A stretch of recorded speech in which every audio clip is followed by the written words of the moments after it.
So I think we're live. Yeah, we are live. Hi everyone, thanks for being here.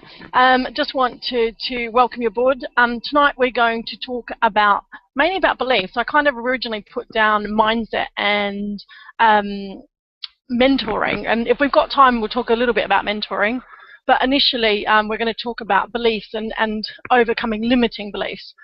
So tonight I've got the fantastic Mr. Paul Ingram hanging out with me, and I just want to share, I guess, a bit of an intro. I'll get Paul to do maybe an intro about a bit about his background, why we're here, and kind of why we're on this hangout, kind of wanting to help you really go forward.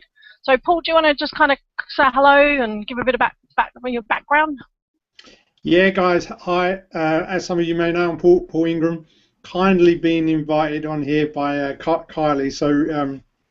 Really appreciated for you doing that. Talking about belief is a really big one for me. When I first got into this business, so I sort of screamed freeze, and I didn't know whether we'd gone offline or not, but I carry on. So when I first got into this business, I really did have problems with my beliefs, because my beliefs were kind of sending me with the ego. Okay, I believed, okay, that a lot of people weren't doing it right, and I believed that because I had a certain background and I worked in corporate land, that I could come in and make lots of sales and so on. So that kind of belief kind of really kind of didn't pay me well into this business, and so I came in thinking, all right, I'm going to wear a suit and a tie, and I'm going to make loads of sales. Okay, so these beliefs have given me the ego. Okay, and then bam, I fall flat on my face. So I get up again, and I just continue the same way. Bam, flat on my face, and it is all because of my beliefs and not understanding. Okay, what is really inside me, or what is it also understanding some of the beliefs of other people. Because so there's one thing about understanding your own beliefs and what's inside you. Okay, and Kylie's going to go. I don't want to talk too much because Kylie's going to go into this. Okay, but there's another aspect that when you're talking to people, okay, don't let your beliefs overpower those other people, because they've got their own beliefs and they see things in a different light as well. So when you're trying to grow a business, if you haven't synced up your beliefs and got them working along the kind of right wavelengths, then they're really going to trip you up. I'm not to say that I've solved my beliefs now and everything's perfect. No way. Every day it is like a learning field for me, and I'm growing every day. But I am so glad that I did get into this business. I got some good mentorship. I got some people that introduced some good books and good audios to me, because it really did change my life, and that was one of the biggest ones in getting rid of that ego. But that ego was driven by a certain belief.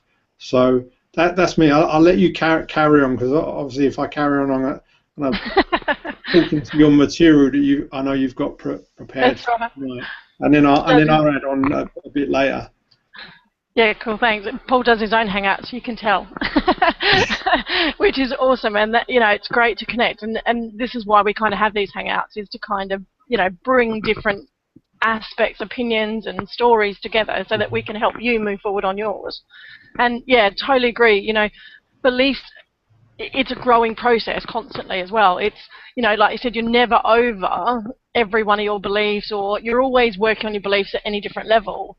And I think that's, you know, really prominent when people plateau at certain income levels, you know, whether it's in your job and you've got a certain belief level of, you know, what you're worth, and it takes some work to sometimes get over that, to get you into the next level of income, for example. So, you know, beliefs are around you all the time. They're very deep-seated, quite, you know, like quite often go right back to when you're a childhood, and we'll go through some of the normal standard beliefs that everyone talks about, especially around money, and, you know, it's always the root of all evil and stuff like that. You know, you get beliefs from years back.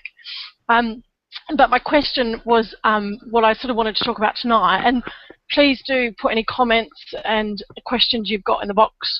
It's great to kind of hear from anyone hanging out and listening to us, whether you've got any queries or any stories you want to share as well, please do. But my question to the audience tonight was, have you ever felt like you've got a goal? You know exactly what it is, you've envisioned it, you've done a lot of work behind, defining this goal, and every day you're taking actions towards it, but you're just never getting there. You never seem to achieve that goal, and you just can't figure out why. And the reason for this hangout tonight was to discuss that, because it's most likely that the reason you're not actually succeeding is because of the belief behind that goal that's actually stopping you going further. We just mentioned money, and one of the classic examples of that is, say, for example, you've got a goal of hitting 100k a month. Let's go big. We want to do 100k a month, but your belief pattern behind it about money, for example, it might be that it's the root of all evil. It could be that it doesn't grow on trees, or that it's hard to make. Any of those sort of beliefs that could be going on in your subconscious behind you are actually sabotaging everything that you do towards your goal. So you might feel like you're working really hard and you're taking all these actions, but actually your subconscious, and they talk about obviously your conscious actions, which is you sort of conscious, I can't get that out tonight. I haven't even had a glass of wine yet. Your conscious mind is the stuff that you do on a regular basis that you're used to doing.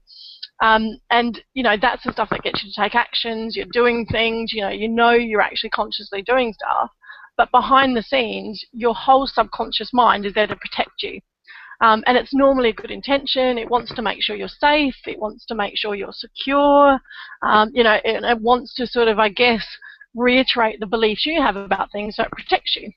So one of the things about money is, if you think it's, say, it's evil, it's like, oh, all people are rich, rude or arrogant, whatever you want to call it, then actually behind the scenes your subconscious mind is actually doing everything it possibly can to protect you from that evil, because that's what it's there for. So all it's doing is sabotaging you trying to get to that goal, because you've got a belief behind it that actually is stopping you getting there.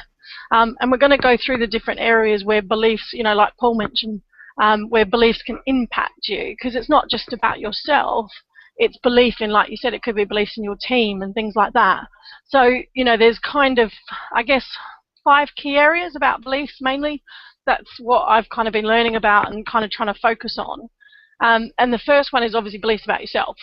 And I know Paul and I, we've both been through circumstances of beliefs in ourselves. Can we do this?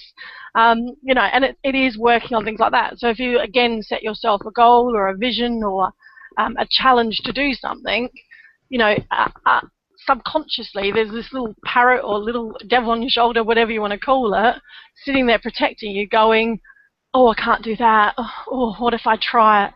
What if I get embarrassed? What if I make fun of myself, or I look stupid? Or, all those sort of things are beliefs about yourself behind the scenes that is stopping you, and sometimes really badly sabotaging you moving forward. So you've got to deal with beliefs in yourself. And I think one of the biggest ones around money is that people don't believe they're worth it. And I know I've seen that a lot in recruitment. I've seen that a lot in my state agency. It's like, couldn't possibly, get that level, couldn't earn that sort of level of income because I'm not worth it. So I don't know whether have you ever, one of your big things about believing in you that you want to share an example of, Paul? So you talk about that aspect of people don't believe in money, or they don't think that they're worth it. Yeah. One of the things I see is that they don't believe big enough. Okay, they don't believe that there is people out there earning that amount of money.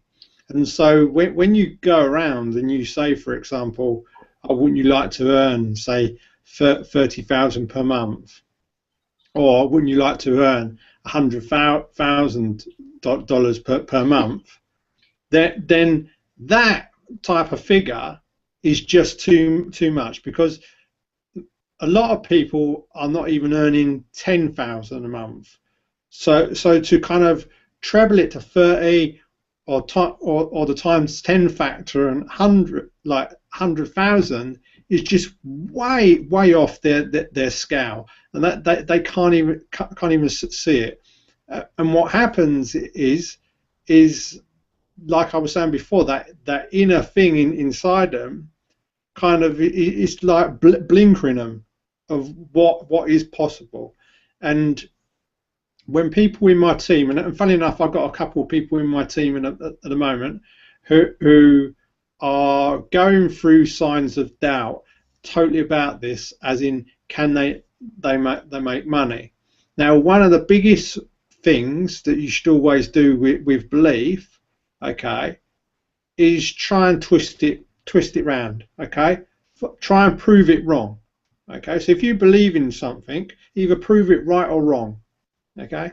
So if you don't think that you can earn so much money per month, or if you don't think it's possible, okay, if you went to an event and met another person just like you that was doing that, or you went to another event and met someone without a lesser education than you, and they was doing it, all of a sudden your belief starts to change, because now you've got people that are actually doing this in front of you, real life people.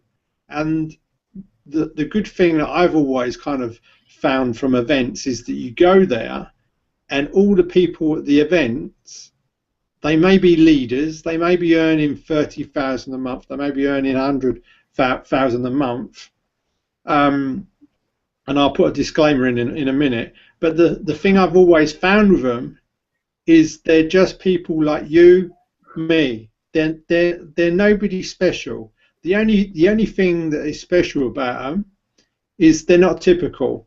Okay, they're not normal people. They don't do normal things like come home and the first thing they do is sit in front of TV and then whinge about the economy or whinge they can't get the job. What they've done is they feed their brain with other things that changes their beliefs. Okay, it changes that in a thing, and once they do that, they do this on a consistent basis, and the mind cannot tell what's a lie and what's true. Okay, so whatever you're consuming, after a while, you're going to believe it. So if you see enough people, if you see enough millionaires, you hang around with enough millionaires, you hang around with a lot of people that are earning money, all of a sudden it's going to become in your belief system that you can achieve it. And once you believe that you can do it, then you're going to achieve it, because everything is possible. And that's why I like taking people to events, okay? Because when you take people to events, they see what is possible. And so I just wanted to put that little disclaimer. Guys, results are not typical, so if you hear me and Kylie talk about money, those facts are true, but it does not mean that you can achieve the same thing. Obviously, you need to put in a lot of hard work, dedication, and focus, and we've never met you before, so we can't say that you're going to go through the right training, or whether you're actually going to put the training that we give you into practice. So I just kind of put that there. But another point that I was saying, and we was chatting about it just before, was a lady called Mel Robbins. So she's got a video out there on the net.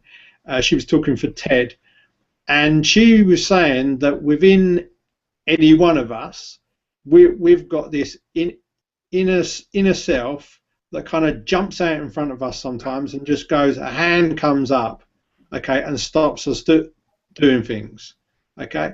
So what happens is you're going to do something, Okay, so for example, in her example, she says someone invites you, a big audience, up on stage to come and dance up on the stage, and all of a sudden everyone gets to go up and go, oh, I'm gonna look stupid, and this inner hand comes up and stops you.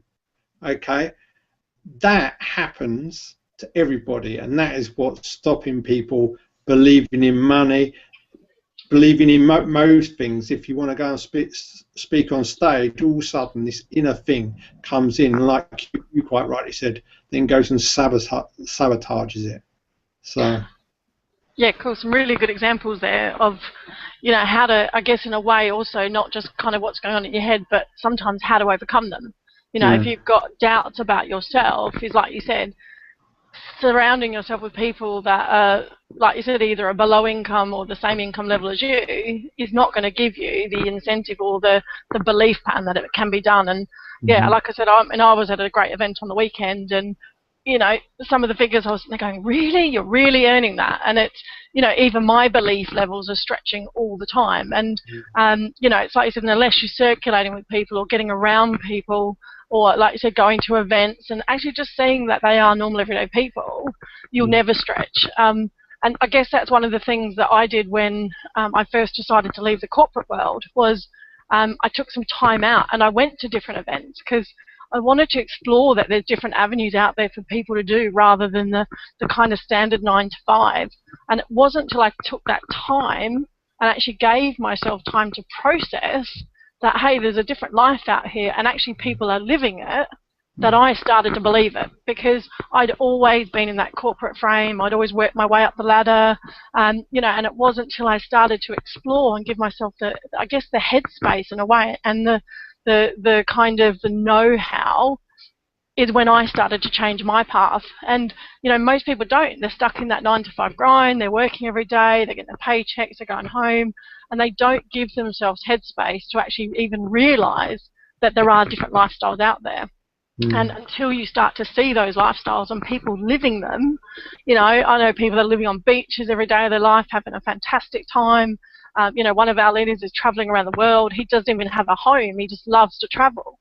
And, you don't believe they're real unless you actually start to meet and hang around people and actually see the vehicles and the systems that they're using to do it. And I think that's one of the things that really changed my mindset was actually there is more out there. You just need to explore and find it. And most people never take the time. They kind of, I guess in a way, you live through life. You don't live your life in a way. It's kind of you're just living that day to day and just going through the motions of life, but you're not actually really creating your life. And that was one of my big beliefs I had to change, was actually I want to create my life to how I want to live it, not have someone else do it for me. So that's one of the big beliefs is around you. One of the other big beliefs that people really kind of, I guess, blocked on is beliefs about your product and your company.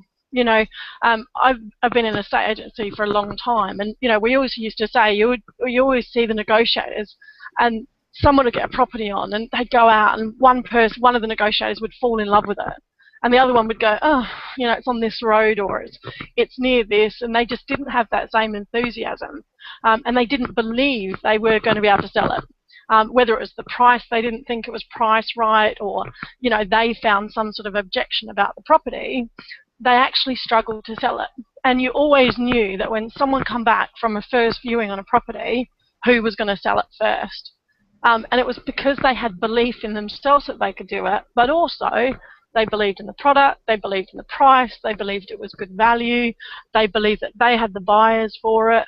And, so it was easy for them to get on the phone and sell it to someone. So one of the other biggest sabotages people make is they might join a business, or they might get a specific product, and they go out and they try and sell it. And unless you really believe in something, and you have, unless you don't care at all about people, but most people care that they're adding value or helping people or doing something with their products, then it's really hard to sell. And I know that a little bit because I joined Herbalife originally as an MLM. But I just didn't believe in the product as such. I didn't want to be on shakes. I didn't believe in the system. And so for me, I struggled to sell it. I just didn't succeed in it. And I've sold pretty well anything. You know, people can say I can sell something from, you know, sell anything to anyone. But I couldn't, because I didn't believe in the format behind it. So I really struggled to sell it. And, you know, in my own head, obviously behind it, which at the time, I guess, I didn't have the skill set and the knowledge that I do now and the training I have, I didn't realize I was actually sabotaging myself, because I didn't believe in the stuff behind it. So in my subconscious, I was telling me, oh, I can't recommend this because I don't want to do it. And, you know, when you start to learn about your background and your beliefs and your subconscious and how it works, you know, you really do start to kind of find your feet, I guess, and move forward in different ways. So, you know, always, I guess, align yourself and think about your product and your company and who you're with and who you're working with, and have you bought the product yourself? You know, again, I don't believe in selling a product I haven't tried myself. A lot of people do, and you know, it's just kind of thinking about how that, if it's not working and you're not succeeding, it could be that actually you have no belief in the product. You could be the best salesperson in the world or the best recruiter in the world, but if you have no belief behind the product, the company, the service it provides, the value it gives, then there's probably something blocking you there as well. And the next one is belief about prospects and people you are influencing. And I think this is a big one for me, I guess, coming from, again, a bit of a sales background, is being on the phone. If you're trying to prospect someone to join you, again, if you know, you've got this big belief about a vision, or you know, I guess you haven't kind of built that vision about what you can achieve, what they're really going to achieve, the results that the product or whatever you're selling can do, then again, you're not going to be able to share that belief with your prospects and the people you're influencing. And this sort of stems around, I was just trying to reword how I was wording this. If you're trying to close someone, I guess in a way, again, it's if you're trying to close someone. So if you've got someone on the phone and you're kind of chatting to them and you're talking about your product and your service, and you know, you care about these people, but you're trying to influence them, but in your own head you're sitting there thinking, oh, that person's not going to buy from me, or you know, I don't know that they can really do what I'm doing. And I think that's the key thing. It's thinking about them as a person. You know, if you don't have any belief that, you know, they'll either want to buy from you, or that they're going to be able to actually do the business or work with you or anything like that, then actually subconsciously, again, behind every time you pick up that phone to talk to someone, if you're thinking like that, you're never going to recruit them. Because again, you know, your mindset's going to protect you from, say, working with someone that you don't think can do it. You know, you're not going to believe that actually you want to influence that person, because you don't think they're going to do it, you don't think they're going to put any effort in, you know, you don't think they're going to buy from you, so why waste your time? You know, all those sorts of things is going to limit you with moving forward with prospects and actually being able to influence people. And I don't know whether have you got any key examples around that you might want to share as well, Paul? Like about prospecting and talking to people like that? Well, it actually kind of sits in nicely to what you were saying about actually having belief in the product, and that if you haven't tried the product, okay, then that goes on to links into how you influence others. So, for example, I've had people that won't buy the product because they don't know whether it'll work for them, and you say, well,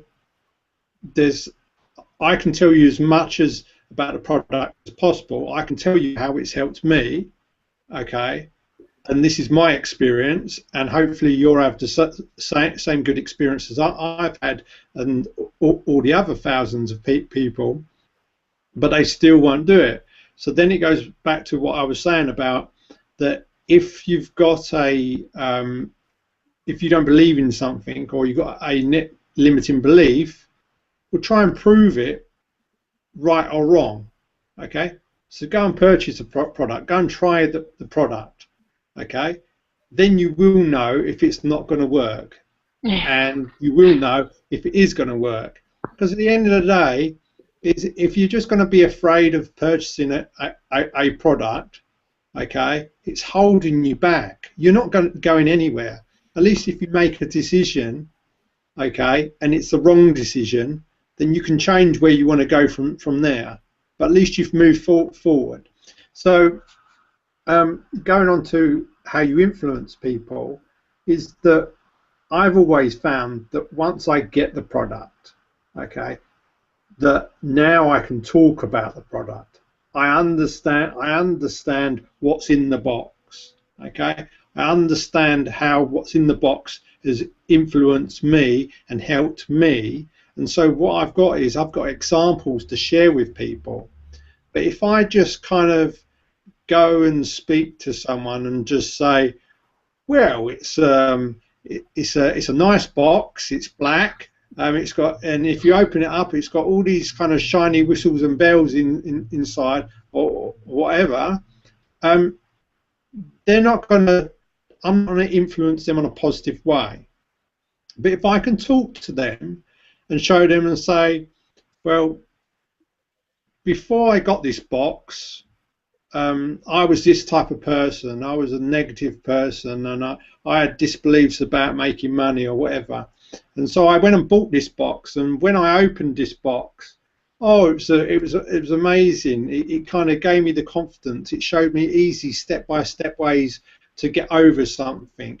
It showed me how to communicate better and so on. What I'm doing in that instance is I'm giving real life examples from my heart, okay, and those people, okay, whoever I'm communicating to can tell the difference, okay. They can see that I'm giving them genuine examples of what it's done for me, and you only get that from owning products and believing in products as well. So yeah, totally. Yeah, that's awesome. I love the box analogy. It's good. We've got loads of boxes at the end to sell you, by the way. Yeah, exactly. Yeah, click below if you want to buy a box. Yeah. But yeah, it is true. You know, it's a powerful thing that, you know, if you are, I think it, you know, if I've ever talked to any salespeople across the board, you know, I've been in sales for about 10 years, and you know, any time I've seen someone struggle, it's because they don't believe in what they're doing. You know, they either don't believe in the product, they don't believe in the service, or they just haven't figured out what their comfort is behind it either. You know, how do they feel adds value to people that they can believe in? You know, and I think you were talking originally, quite interesting, is like you said, thinking about the other people more so than yourself. And what we used to call that in a estate agency is get into their map of their world. So kind of think about where the people are at, you know, what's going on in their space, what's going on in their life, and, you know, what are their challenges and how can you help them? And if you can connect sales with that and your product with that, sort of say, look, you know, we used to see some people in massive distress with properties, and, you know, they either couldn't sell or they had to sell quickly, or things were going on in their lives. And, you know, you've got to get in their map of their world and talk about the services that are going to relate to how you're going to solve their problem. And, you know, if you can do that with pretty well any product, then you actually, you will feel that the value and the belief behind it with you will actually then relate to them. Yeah. And, you know, the last two beliefs I think really link in together, because for me, the two beliefs that are the next two keys are belief in your list, so your subscribers, people that follow you, that sort of thing, and also the beliefs around your team. And for me, I listen to this, and, you know, part of this webinar stemmed from learning from a new product that we've got going on. And, you know, the biggest thing about that was never underestimating the people that you're working with. You know, people will do awesome stuff if you let them. You know, and the beliefs around your list and your team were things like, you know, believe that your list is intelligent. You know, if you don't believe in your list that they're intelligent people, that they know what they want, that they're following you for a reason, they're listening and they're learning, but, you know, you don't know much about them. So, you know, you've got to, if you can keep your belief into a positive around what they can achieve, what their dreams are, you know, where do they want to go, and you believe that they can get there, then you'll succeed. But if you're sitting behind the scenes going, oh, I've got a list of rubbish subscribers, they're just a numbers game, I've just got to get more on there, and they're not real people, then you're never going to communicate with them on a way that actually relates to them. And it's the same with your team. If you treat your team like they're never going to succeed, they're not doing anything, they've come on board, it's just a novelty for them, or whatever your beliefs are around your team, and whether they're not producing at the moment, or they're not taking any action, any results, so they're not getting any results. If you continue with that belief about your team and actually don't believe that they have a vision or a dream just like you do, and that you can get there, that anyone can get there if they follow their dreams and they focus on it, then you're just going to sabotage every communication you have with them. And you see this a lot with top producers, because, not with top producers, with producers that jump from team to team or company to company. And the reason being is, they might get some quick people in, they might get some fast results, but what eventually happens is they don't communicate with their team effectively, they don't really understand what's going on, they have no way of getting them all building and growing the vision together, because they don't believe they can do it. So, and what happens is eventually is the leaders will jump from company to company because all the people below them stop following them. They'll leave, they might sign up for a few weeks, think, oh, this guy's got the best marketing funnel, the best sales funnel, or whatever. But if then you don't communicate with them, and the same with your list, if you don't communicate with your list in a way that they're intelligent, that they understand what they want, what they need, and how you can help them, how you can solve their problems, they're just going to jump off. They're not going to listen to you. There's so many hundreds of people out there doing stuff. They'll find someone else that they can communicate with and grow value with. And, they were the two big important ones for me, because, if you want to grow any sort of business, you've got to be able to show value and trust people, trust people that they want to do stuff. If someone's joined you, in like one of our products, if they've joined our team, they want to change something. They've got dreams, they've got ambitions, they've got desires, they might want to get out of a situation, or they might just want to live life. And actually, if you start to believe that and communicate with them on that level, then, you're going to become a top leader anyway, and people are going to stick with you long term, because they'll grow with your vision rather than grow against it. And I don't know whether you want to add one to that, because they're the last sort of types of beliefs really that we focus on at the moment. Yeah. Have you got any stories you want to share with that as well? Yeah, the one I've seen is that your team is only going to grow as big as you. Okay, so everybody wants leaders in their team, and when you've got leaders, they're not obviously that they can grow a bit bigger than you, but those leaders have to be worked on. You have to just grow your team first. You can't build a team just hoping that you just want to get leaders. You have to learn how to grow a team. And so when you grow a team, there's going to be lots of people in your team that have no belief at all, and they're kind of looking at you for a bit of mentoring as well, and some guidance. So if you are not kind of doing what you preach, okay, and if you are not growing yourself, then your team are not going to do anything, because all they're going to be wanting to do is duplicate what you want. So for example, if some people, I know some people have got a passion to go and speak on stage and so on. So if you're not speaking on stage as well, or going out and putting yourself out in the public, then the people in your team will never ever see you going through some of that kind of discomfort. Okay, they would never see you jumping outside your comfort zone and then achieving it, and so they would then never grow. But if you start leading them that way, okay, and it's not easy. I remember for example, I was talking about people that may want to get up on stage. First time I ever went up on stage, I was sweating buckets, and it was I felt really awkward. But once you do it, then you inspire so many people in your team, and they just want to go and do the same thing. And I've seen people that join my team that wouldn't say boo to a goose, okay, and that's just like in a public meeting. So trying to get them to do, say, one of these, like a Google Hangout, or trying to get them on stage, would be a big no.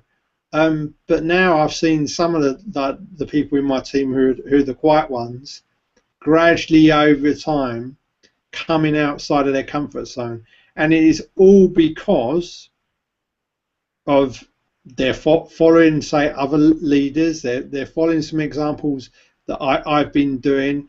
They're consuming information like books and audios that we're suggesting, and products that we're suggesting, and by absorbing that information on a consistent basis, it now opens them up, really does open them up, and they can now see what is possible. I mean, I remember once the first time I ever picked up Robert Kiyosaki's book, Rich Dad, Poor Dad, and boy, it was like someone had just like unopened everything from me. I was going, wow, is that really possible? Is that the way the world kind of works, and so on. So I recommended that book to someone in my team who'd never ever, was totally new to this, and again the same thing happens. So like you can really influence people in your team and help your team grow, okay, but by whatever you consume, okay, sharing that with your team. And I guarantee you that if you continue to grow, your team will grow with you, and along the way, okay, as you're growing, you will attract some natural leaders into your team as well, and they will be the big golden nuggets that just all of a sudden explode, and then all of a sudden you got these like big, nice little wealthy kind of pools within your team that is generating some nice residual income for you. But the whole thing does stem, and it's really where we're kind of leading to. With this whole hangout, really, is that sometimes to get your belief in the right state, you need to start doing some change, and most often or not, that change is by consuming information, whether it be audios, books, or videos on a consistent basis. And it's what's helped me, it's what's helped all leaders, because as I said, if you going back to events actually now, I'm sorry if I'm going off a bit of track, because I always do, is that if you want to, when I was talking about if you want to earn 100,000, if you want to earn 30,000 or whatever you want to achieve in your life, okay, that you don't believe you can have, I said go to an event or associate yourself with people that are doing that, okay? And then what you find is that when you associate yourself with people that are doing that things, you see what they're doing, okay? And so you say, what are the commonalities that all these different people have? So there may be an old person, a young person, a female, a male, someone with disabilities, someone that could be blind or whatever. But they may be doing something that you're not doing. They may be a leader, they may be an achiever. But what is the common things that they are doing? And you can typically see that they are all consuming some form of information, whether it be a book, an audio, a video, or some sort of motivational or even a product, okay, that has driven that there. And that is commonality. And then once you've found that commonality, guess what? You then need to go and implement that same thing as well. So sorry if I was going off track again. No, it's totally awesome. I love your input. I wouldn't have had you on here if I don't enjoy your input. It's great. It's awesome. You know me, I don't kind of speak in straight lines. I kind of no, it's good. I don't. Yeah, no, tangent's good. It reminded me a bit actually of going off tangent of last night's event with Ray and Jessica Higdon, because just talking about one of the things that Jessica said really predominantly was, how did she phrase it? Just trying to think of how she phrased it. Oh, yeah, let me think about it. It'll come back to me. I want to get how she phrased it. So I'll come back to that in a sec. But yeah, and talking about beliefs and doing work and stuff like that, it's really interesting because one of the quotes I got out of going through this product, which really stood out for me, was your beliefs in what you do is going to get the result that you want. And what's meant by that is, if you're in a normal day-to-day job, you go to your job knowing full well that if you work an hour, you'll get paid for that hour. If you work 6 hours, you'll get paid for those 6 hours. So, you go to work with that belief, otherwise you wouldn't get up and go to work. If you didn't have the belief that your work for the hour was going to get you paid hourly, then you wouldn't do it. You wouldn't get up and go. And it's exactly the same when you're working a business like this, is if you don't believe that the work you're doing, whether it's webinars like this, whether it's blogging, whether it's marketing, any of the types of aspects of work, going to events, things like that, if you don't believe that the work you're doing is going to get the result that you want, whatever that result may be, then you just won't do the work. And it's one of the biggest inhibitions around belief that actually stop people achieving and producing. Because if they don't feel like that they're going to get the results and they don't have the belief they're going to get the results, they won't put the work in. And I know that one of the companies we work for has surveyed people, and it's one of the biggest belief factors that was stopping them, because they weren't taking action and doing the small things daily and consistently on a regular basis, because initially they can't believe that that work is going to get them the results that they want. And it's a hard one to work through, because unless you do the work, you're not going to see the results, so you then don't change your belief. So again, you've got to tap into another way to get belief that doing that work gets the results. And that's normally tapping into, like you said, a mentor, another leader. It's following someone else that's doing that to say, well, hang on a sec, they've put out 10 videos this week and they've got 50 leads, which I was trying to achieve, and they've now got a sale from that. So why can't I do it? If I do 10 videos, then I should get leads and I should get sales. So you've got to slowly change your belief, and the only way to do that is to look at examples, get around people that are doing it, because otherwise you're just going to sit at home and go, well, I could do one or two, or you might try it once and not get the results. And we see this a lot about paid advertising, don't we, where, people try it once, they don't get the results, so they don't believe in it, so they stop doing it. Now, the fact that the person sitting next to them has done paid advertising, for example, for the last year and had huge amounts of results doesn't matter to them, because they can't see that. They envision what they're doing, and so they give up. And so they stop taking the action. So that was such a predominant belief for me, was like, quote for me, was your beliefs in what you do is going to get what you want. So somehow you've got to always raise your belief level around about the things you're doing is going to get you the results that you want. And the only way I can see that is to follow other people, listen to the stories, get around, submerge yourself into people that are already doing what you want to do. They're already getting the results that you want. They're already, doing the work that you want to do. Submerge yourself around those sort of people, because otherwise you can't. It's very hard to change your own belief pattern if you can't see those results immediately for yourself. So you've got to feed off other people to get your results, because then it helps with your belief until you get your own belief and get your own results, and then it's like, oh wow, I can do this, and actually, hey, that worked and this worked, and then you can roll it. And they always say that, I guess, it's a bit like the old accumulation, isn't it, with your figures.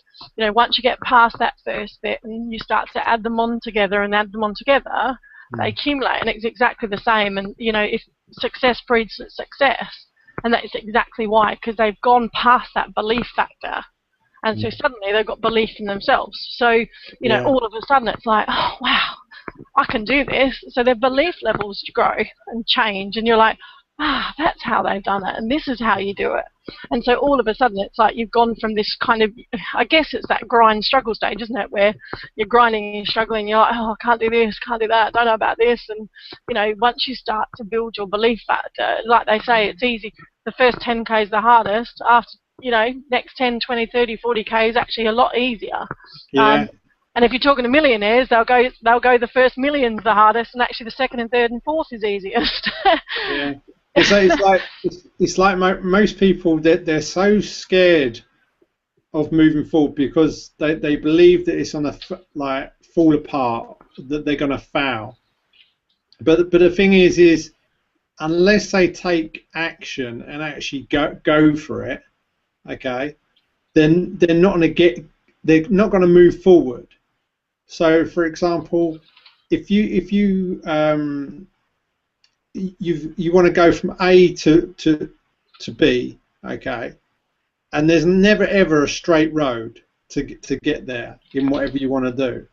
So you try something and it doesn't work, okay, and it may steer you to the right. And so then what you do is you adjust that and you steer to the left again, okay, and then it may work a couple of times and you keep going on track and you're moving forward in the right direction, but then all of a sudden you may do something and you steer a bit too far to the left or wherever.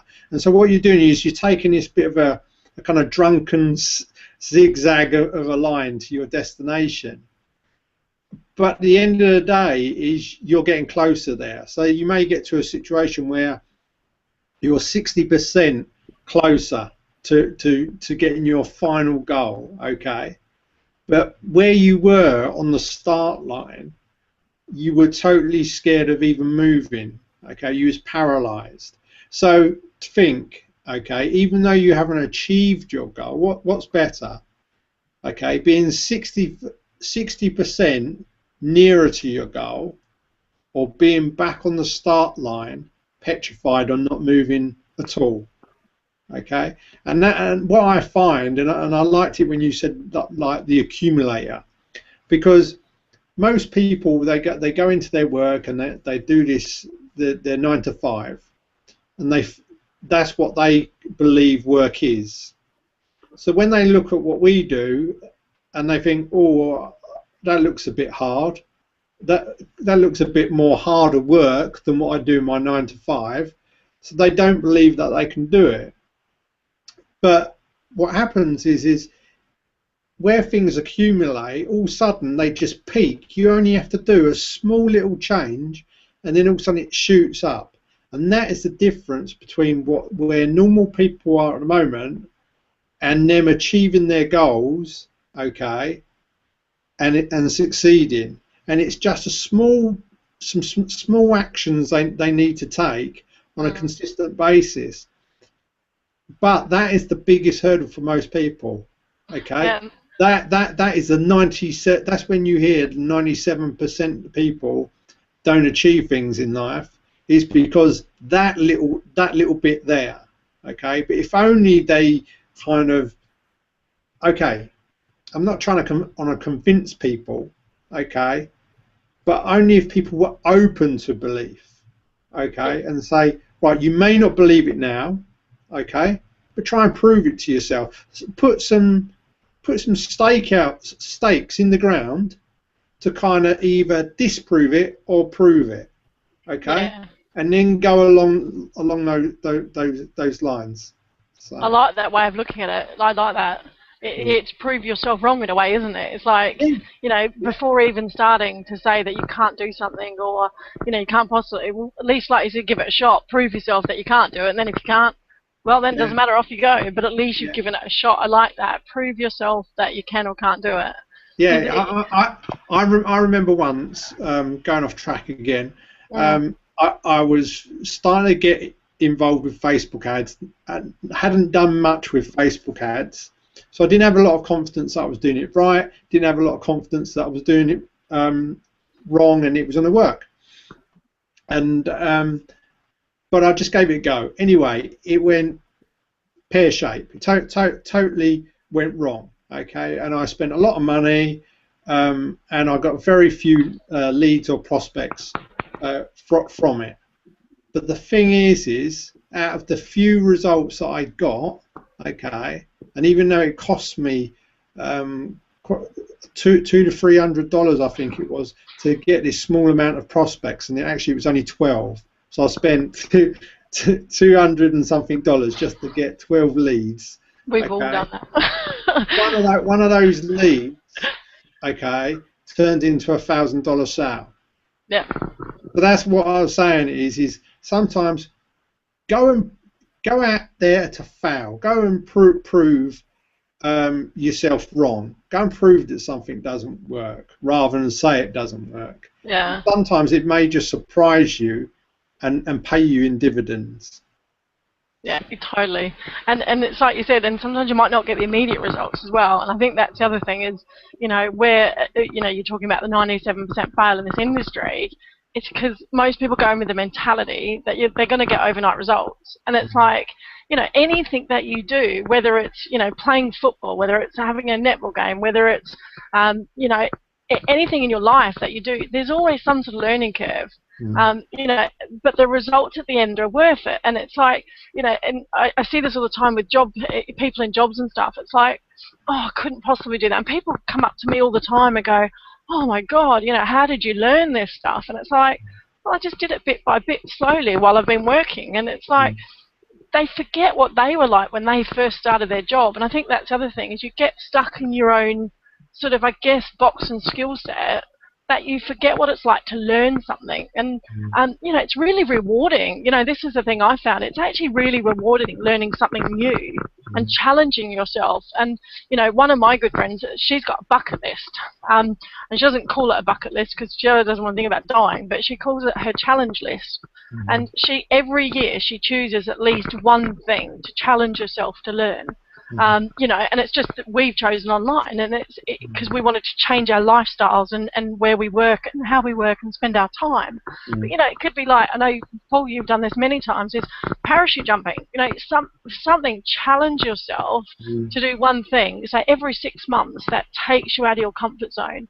Because the more you get out of your comfort zone and get into that learning mode and get into that kind of, taking yourself out of your own belief sets of where you're limiting yourself, saying you can't possibly do that run that you've always wanted to do, or, you couldn't possibly go on a cruise somewhere or go on that trip that you've always wanted to take.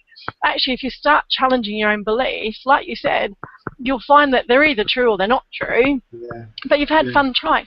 Oh, that's what I was going to say about Jessica. I knew it'd come back to me because you were talking about the journey and the process, and she said, always remember to enjoy the journey and the process, because that's a part of it. That's an element of it. All inclusive is, even if this doesn't work for me, which it is, but long term, if something happens and, maybe something I tried didn't work, I had great fun along the way, and, with this sort of business, if someone wants to try it, I mean, I have contacts now around the world that I never, ever thought I'd have.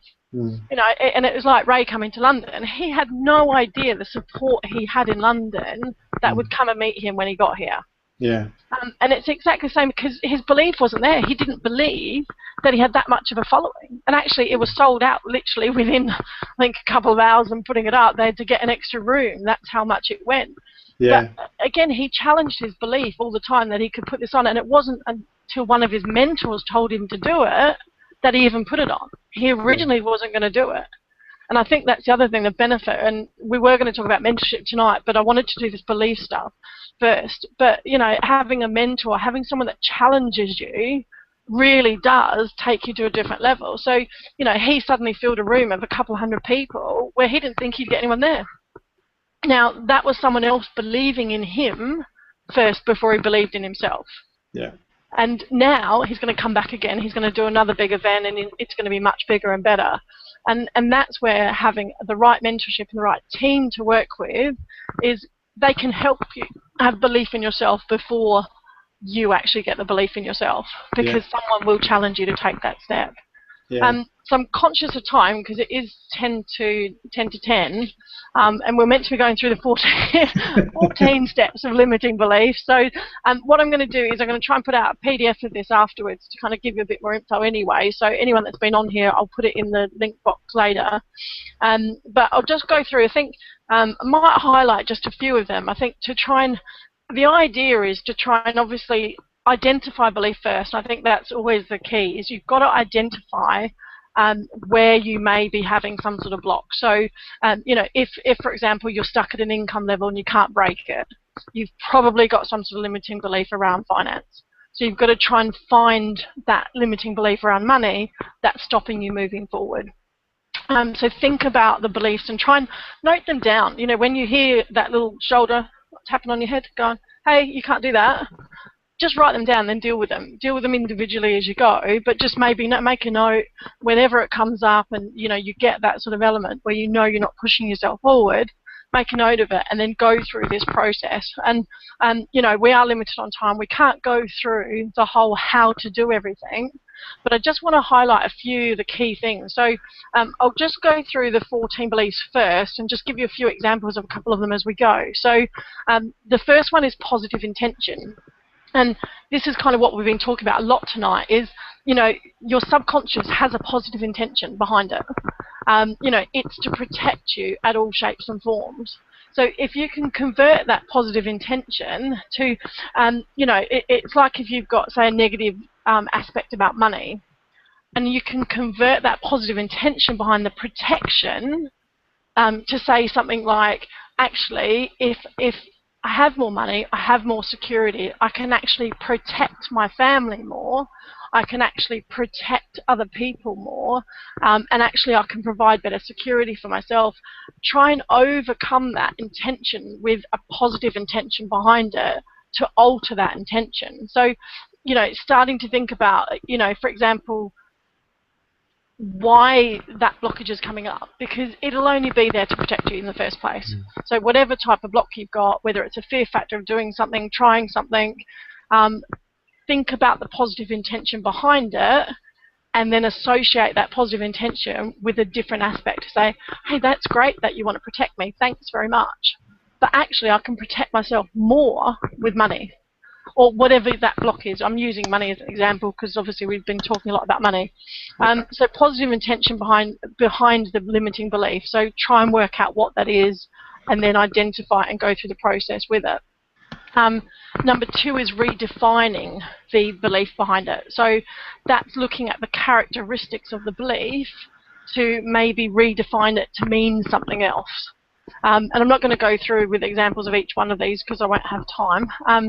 Number three is consequences, and I think this is a big one, is think about the belief that's limiting you, think about the issue that it's causing, you know, and what are the positive consequences about overcoming that belief. So starting to put some consequences around your belief. So, well, okay, what happens if I don't run that event?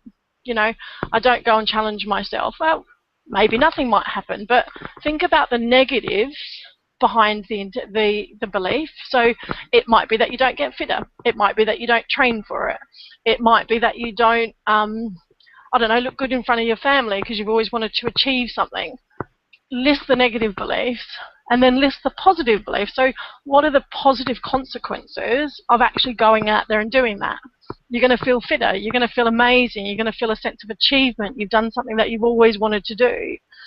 You know, you might feel some comradeship because you might join a team. You might get some sponsorship and, you know, save money for a charity or something like that. So list and define some of the consequences behind your belief because, again, it will help you overcome that belief. Number 4 and number 5 are really good ones, is chunking up and chunking down. So chunking down is going into specific details about a belief, and then obviously chunking up is obviously going to the abstract side. And one of the ones that always sticks with me, and funnily on this training course I use the same one, but it's about seeing a frame, and in that frame you see the little fishy, and all you see is the little fishy, and he's all there by himself. But actually, if you move that frame out slightly, you see that fish is swimming fast because there's a bigger fish behind him. And then if you move that frame out again, actually, there's a shark behind that bigger fish trying to eat that fish and eat the other one. And then the next one is actually there's a boat trying to hunt down that shark, and he wants to eat the little fishy and the little fishy. So if you start to reframe your belief to some of the bigger pictures or lesser pictures, depending which way you need to go, then you can actually then deal with that belief again. So that's kind of chunking up and chunking down. So it's trying to look at the different ways and angles that you can deal with that belief behind it. Number 6 is counterexample. That's just trying to what we've been talking quite a lot is disproving your belief. So trying to find a counterexample to what you believe is true. So, you know, money is the root of all evil. Really? Actually, I know some really good rich people. You know, they're lovely, they're generous, they're fantastic with their time, they just want to help people. So again, trying to counter belief that negative belief. So looking at different examples to actually go, wait on a sec, are they really? Actually, really is everyone like that? Because actually I've met these sort of people that aren't like that. So always look at your belief and try and counter-example with something that actually really says, actually it's no belief at all, it's just my own head telling me crap. And then looking at, what's the next one? Create a metaphor. So it's kind of similar. It's telling a story around it. And Dave goes into a great story about this one around your horse and rider, which I thought was quite funny, so I wrote this one down. And basically you've got a horse, you've got your rider, and you're off on your way, you're over the hills, and you're jogging along, and all you want to do is you've got your horse going in one direction, you know where you're going, and you're having a fantastic time, but of course you've been on for about half an hour now, your horse is getting a bit thirsty, getting a bit hungry, he's getting a bit away from his stable, he might want to go back home, and then suddenly you come across a river. But you're going past the river, but your horse decides he's a bit thirsty, so he's going towards the river. So off he goes, and no matter what you do or say, your horse is taking you to that river because he's thirsty and wants to drink. And that's a little bit like your subconscious and your conscious. So your conscious mind is your horse, and your rider is your unconscious mind. So it's counteracting where you want to go. So you can have that big goal that you really want to get there, and you know where you're going, but no matter what you do, something else can be blocking you and stopping you. So trying to create a metaphor around it. I thought that was quite funny. I like the horse and rider story. I like that one as well. Yeah, it's quite cool, isn't it? It's like, yeah, no matter what you do, you've got no choice. And that's your subconscious and your unconscious working against each other.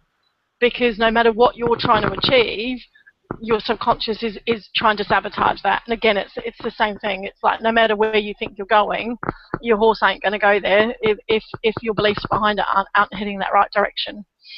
Apply to self.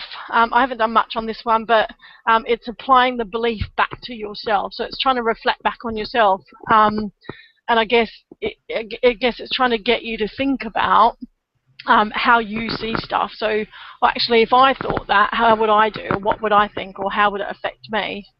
Number 9 is changing the outcome. So what's the outcome the belief is taking you to? So analysing your belief and looking at, what if I change the outcome? Does it benefit me? Does it help the belief? And, you know, it starts to analyse the belief as well. So, again, what if I change what I'm focused on? You know, does it give me a new outcome? Does it serve me now? So trying to take that belief and actually trying to change the outcome around that belief. And I think the security one is a really interesting one around the money, because you're not changing the actual belief itself, you're actually just changing the outcome of that belief. So instead of the evil side of it protecting you, you're turning a positive around onto it so that actually it serves you differently. So yeah, protection's great, thanks very much. I want to be secure, I want to feel good, so to do that I need to do this. So you're suddenly changing your outcome around it. Number 10 is the hierarchy of criteria, which is basically just reassessing a belief against another belief. So it's kind of reassessing it as it goes up, whether it's important in your life and what you're doing, and really doesn't matter in the big picture, in the scheme of things. Number 11 is change the frame size, and that's very similar to the form of chunking. So it's kind of, you know, yeah, seeing that little frame and then seeing a bigger picture and how your beliefs sit within those bigger pictures. I thought number 13 was really interesting. That's the model of the world. And it's his example, which I thought was really good, was talking about your belief is just like a menu. You know, it's what you've been programmed. You know, a lot of people talk about your memory and your subconscious and your conscious just being like a computer program. It's what you have been programmed to think, believe, feel because of your experiences, the people around you, the influences. And it's the same with a menu. Like, a menu is just a menu. It's not the actual taste of the food and the food that you get. So, and you know, a map is just a map of the world. It's not the actual continents and the trees and the water behind it. So think about your belief on how you actually, what does it say, how you really see things versus what's actually there. So, you know, just because you see a menu and you think it's going to, you can't go in and eat the menu. You know, so you visualize what's there, but actually that's not what the food's like. So try and think about your belief in that sort of concept, which I thought was quite interesting. Is it really there, or is it, you know, we could go sci-fi here. Did someone implant it inside of us? It's like saying where people say pinch yourself to see whether it's true or not. Yeah, exactly. Did I really experience that? I've been watching a really cool, I like science, sort of spy shows and stuff like that. I've been watching one called Perception. At the moment, it's really cool. It's a guy that's schizophrenia, and he's a college professor, and he teaches all about mindset and like how your mind works and how you function. But he's a functioning schizophrenia, so he hallucinates a lot. And it's been fascinating kind of watching that. And, you know, it's a bit the same. It's like he hears what's going on because he believes what's there. And it's been really fascinating to watch, especially after doing some of this mindset stuff today. I was like, oh, that reminds me a bit of this show. And, and it's really cool. Like the Matrix. You know, yeah, exactly. And, you know, he'll get an image that, you know, he'll get some sort of, you know, person from his past or some famous person that drops in and helps him with the case, because that's how he deals with his mind is working overtime, thinking about stuff. So he visualizes then this person being there, and they'll turn up at the weirdest places and they'll give him hints on how to solve the mystery.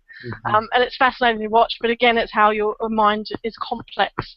And then the last thing is reality strategy, is just ask yourself, how real is this belief?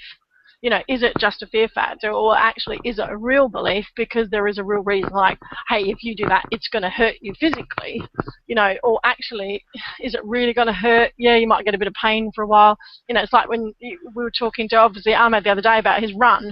You know, yeah, the pain's there initially, but actually, you can work through that. Is it really going to kill you?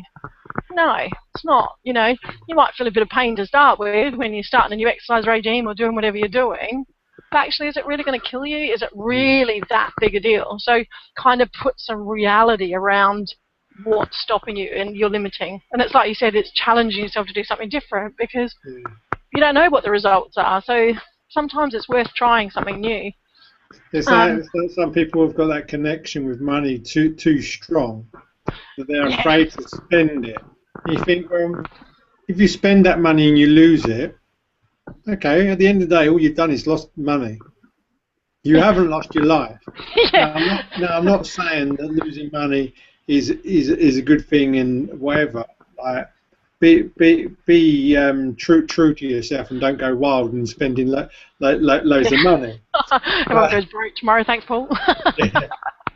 Take our income advice, but sometimes people are even like scared of spending like $25 or something like that, and they've got the money in the bank, and you think, well, do you know what? Even if you had to work a bit of overtime, if you lost that money and you proved to yourself that it was wrong, well, just work a bit extra overtime, get that money back into your account. It's not the end of the world. It's not to kill yourself. It's experience, and then you can go around and tell people, well, it didn't work for me, and it's your example. Yeah, that's perfect example is people that hold on to it, because it's like you said, what's the worst thing that can happen? You can make it back again. You know, I was talking to someone the other night that was in a bit of a distressing situation. I said, look, what's the worst thing that can happen? You know, you go bankrupt, you do whatever, you go through what you're going through. But you're alive, you know, you're alive, you've got family, you've got friends around you, you'll bounce back. You know, you can get around it in different ways. And, you know, you see it all the time. I mean, and especially a lot of entrepreneurs and millionaires, is that they've normally gone through something really bad. And Ray was stressing this last night, wasn't he? Is that sometimes you've got to go through the really bad stuff. And when you're finding you're going through stuff, or you're going through struggles and, you know, you're facing challenges left, right, and center, it's normally when you're about to have your biggest breakthrough. Yeah. You know, and I really loved that from Ray last night. It was so true. It's like, and they see it time and time again in their business. And, you know, they're multimillionaires. They don't have it easy. They still have challenges. They still have things that go on in their lives. Mm-hmm. But like they said, they've seen the pattern now. And, you know, normally when you're facing challenges or not dealing with things or you're not moving forward, is actually normally the time that you're going to have that next big breakthrough. Yeah. So, you know, get out of your comfort zone, challenge your beliefs, and work. I'm going to put this PDF up. So work through those different examples on your beliefs. And, you know, we've got access today to a hangout that's happening on Saturday, which I think it's going to be about 5 to 6 hours training. Yeah. You know, and it's going to go into people getting. I mean, all the stuff that you've been going into, they're going to start elaborating on those things and going into a bit more depth. So people are going to have access to a lot of information. Yeah, and I mean, for the value, it's crazy. Like we were saying last night, that, you know, people had to go to a live event, they got transport, they had hotels. You know, it's a costly thing to get around leaders that are top producers. You know, it wasn't necessarily an expensive event, but people still had expenses. They had dinners, they had, you know, whatever to get there. And, you know, on Saturday, one of the top marketers is allowing you access to his training, his thoughts. You know, it's going to go through how he become a top producer and these sort of elements. You know, overcoming beliefs is just one aspect of it. You know, looking at sales and closing, looking at prospecting, recruiting, all that sort of thing. And it's like less than $20. I think it works out to be about 12 quid for us. It's crazy, the value he's giving away for that time period. And you can do it all from your own home.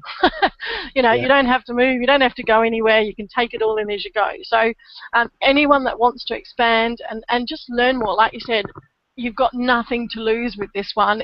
It's not some big aspect, it's not thousands of dollars, but it will help you in any way, shape or form, no matter where you're at in your business at the moment. So there's a link below, jump on it, go back to the person that invited you here if you want to ask any questions.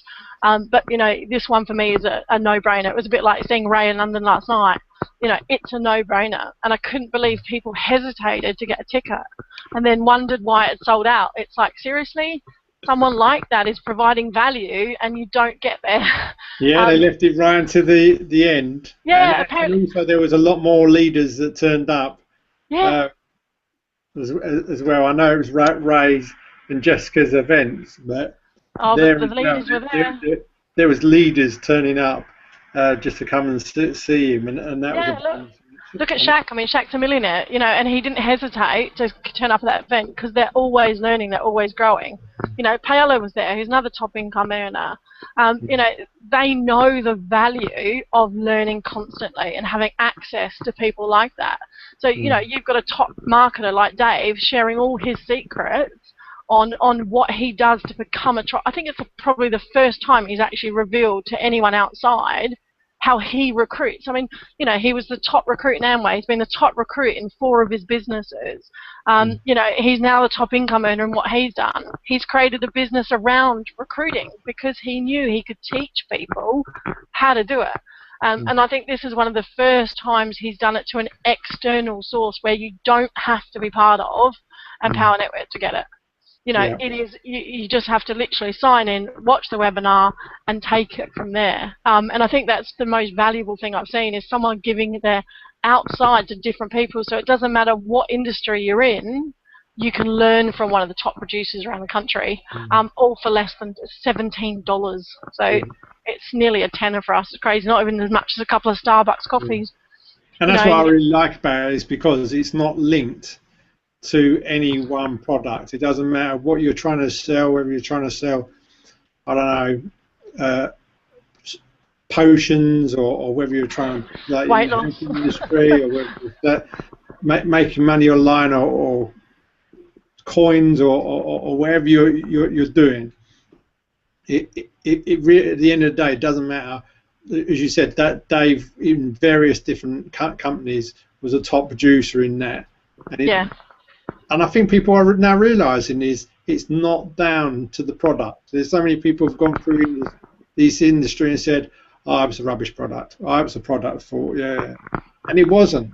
At the end of the day, it's us. It's us that is at fault. And I think the common thing from what I kind of say is look at what the leaders are doing, okay, and then see what's common amongst them, and then start putting those things into place.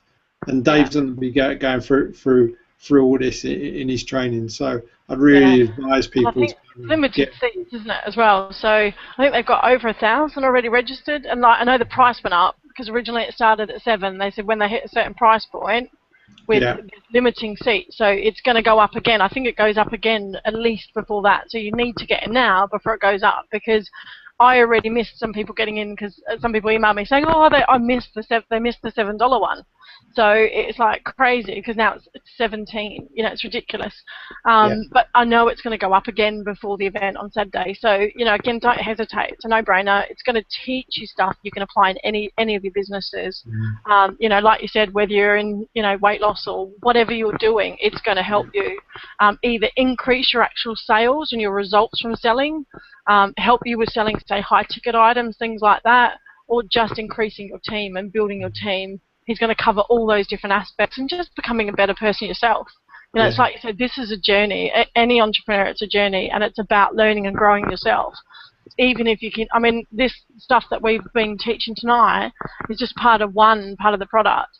And for me, it's already opened my eyes to some stuff going, oh, gee, this could be why I'm stuck here, you know.